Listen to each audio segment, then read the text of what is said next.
What's going on, y'all? Peter Griffin here. So with the Wuwa 3.4 on the horizon and with the CYBERPUNK collab on the horizon as well, some of you are probably wondering as to who you should pull for this update. Even though most people are going to pull both Lucy and Rebecca, but that doesn't mean we can disregard the other banners in the patch as well. So what I'm going to do is I'm going to help you guys by describing the value of each on-banner character that is running throughout the patch, so you guys can know which character you guys actually want to pull throughout the patch, so you don't end up wasting your asset on a character that you're going to regret pulling for later. So without a doubt, let's get into it. So the first character that we're going to be discussing is Lucilla. And quite frankly, Lucilla is a very easy skip for a lot of people. And why do I say that? Well, mainly because she just doesn't really have that many teams. And what I mean by that is that she's just not really usable on a lot of teams when you really think about it. Because we do know that she does have two Resonance modes that she can switch between. She has a Glacial Chafe mode and an Echo Boost mode. And aside from her Glacial Chafe mode, her Echo Boost mode doesn't really provide much value. And the reason I say that is because, well, Shiyuan literally exists. So if you already own Shiyuan, you really don't need to pull Lucilla because Shiyuan is already fulfilling one of Lucilla's roles, in which he is the main Echo Skill buffer for Echo Skill damage teams.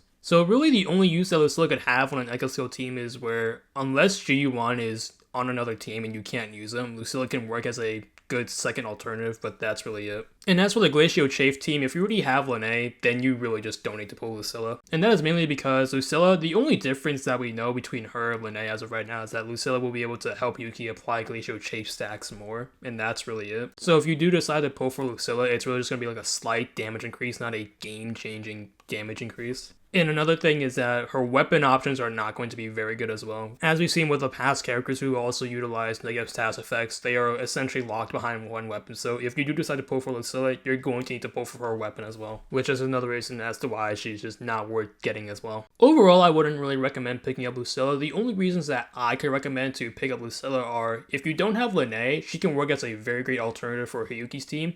Or if you don't have Shiyuan, you can pick her up for the Echo Skill teams as well. But those are the only two teams that Lucilla can work on, the Hiyuki team and Echo Skill damage teams. Next up we got Cardathea, and Cardathea is a very easy skip. I don't really see a reason as to why you would pull her in this day and age. And there are a couple reasons as to why Cardathea is just not a valuable pick at all. First off, well, Sigrika is already in the game and she's a significantly better win DPS than Cardathea, so if you already own Sigrika, you have no reason to pull Cardathea. Now, the second reason is that she is not running with Shalcona, which is very odd if you ask me. And the reason that is odd is because, well, Cardathea needs Shalcona to reach her full potential, and if she doesn't have Shalcona, there is a very noticeable DPS loss, as Shalcona helps Cardathea apply arrow erosion stacks, so Cardathea can actually convert those arrow erosion stacks into damage. So without Shalcona, Cardathea is not going to be able to function as a character. And then there's the fact that you also need Chisa to help the team increase the arrow erosion stack limit as well, so you can get more damage. And then there's also the fact that Cardathea is also very reliant on her signature weapon as well, and she doesn't really have any good free-to-play alternatives, so once you factor in everything that she needs Shalcona, needs Chisa, needs her signature weapon, it's overall not very worth it to go in for her. And to be honest, there's really nothing that Cardathea offers in this day and age for Wuthering Waves. She had her time, but now she's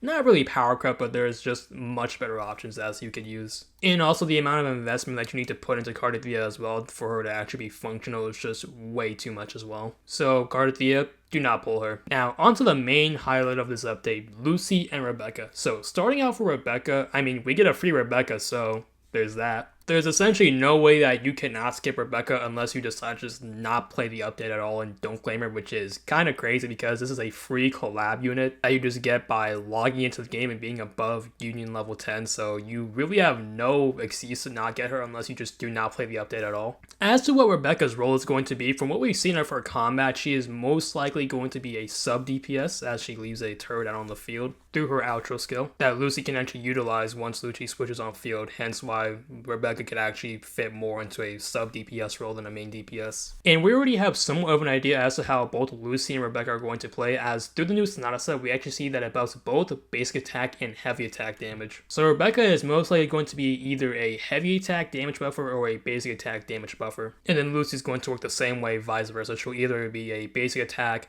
DPS or a heavy attack DPS. And as for her weapon choices, she actually has a lot of good free-to-play weapon options. like Static Mist for example, and Phase of Commonizer, especially Phase of Commonizer because through its weapon skill, once you activate a Tomb Break skill, you get an all attribute 20% damage increase, which both Rebecca and Lucy can actually utilize. So Rebecca's weapon options are actually very flexible, so you don't really need to pull for her signature. But on the topic of her signature, it doesn't hurt to pull for as well because even though it's not required on her, it's still a collab / event weapon, so we don't know how long it's going to be in the game for. So I would definitely recommend picking up a copy of Rebecca's weapon. And as for her teammates, we obviously know that both her and Lucy are going to synchronize well with each other, but we don't know if she's going to actually be able to work with the rest of the cast. So whether if she utilizes normal attack or if she utilizes heavy attack, we still don't know, but either way, whichever attack type she does utilize and she does end up buffing, she will still be a very decent option on other teams. Like, obviously she'll be best on Lucy's teams because her and Lucy are obviously meant to be paired with each other, but she'll still be a very decent option on other teams outside of Lucy's team. So overall, Rebecca looks like she's going to be a valuable pickup for everyone in the game, and again, you get her for free, so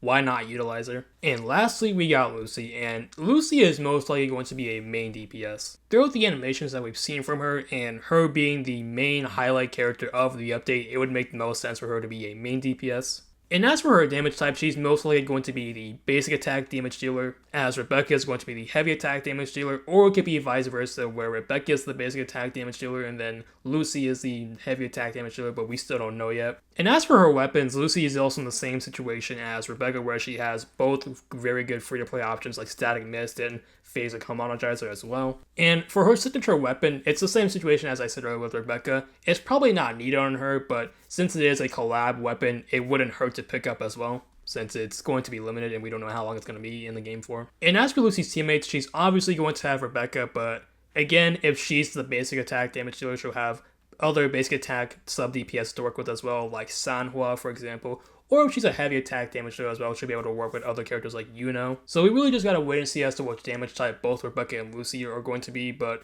either way, both characters are going to have a wide array of sub DPS options that I could choose for both basic attack and heavy attack buffers. So overall, I would definitely recommend everybody picks up Lucy because, well, she's really the only character that you really have to summon for in the update because, again, Cardathea, there's no reason for you to pick her up. Lucille is a very niche option, so if you have Lene or if you have Shi-Yuan, you don't need to pick up Lucille. So overall, you can just use all your asteroids and pour it straight towards Lucy. But let me know who you guys are summoning for this update and if this video helped you. And with that, thank you for watching the video. Make sure you like and subscribe and hit that bell for when I do upload a new video, and I'll catch you in the next one.